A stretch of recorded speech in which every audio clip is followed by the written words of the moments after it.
Hello, I'm in a 2013 Nissan Pathfinder, and today I'm going to show you how to add brake fluid. So first you open the hood, and then you should see this reservoir here. This is your brake fluid reservoir. On the side you'll see a minimum line and a maximum line.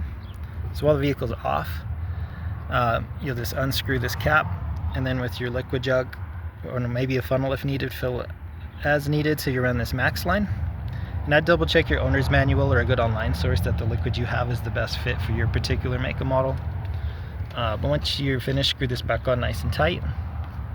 And then I would also double check around your whole reservoir and all the different lines leading to it. Make sure there's no leaks or any issues like that, because typically you should hardly ever, if ever at all, need to add liquid to this system.